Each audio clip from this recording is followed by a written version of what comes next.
यमुनेच्या काठी निघाल्या गवळणी साऱ्या पाण्याला. हनुमंती सांग यशोदे काय करावं खाण्याला. दरडंग दरडंग हा.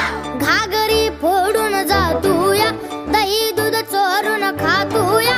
यशोदे आवरत्याला गोर जीवाला फार.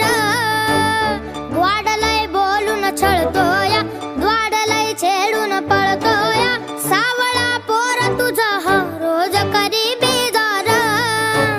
त्याला समजावून झालं, कैक दाखवून झालं. तुझी नाही धडगत आता इकडं राहू नको.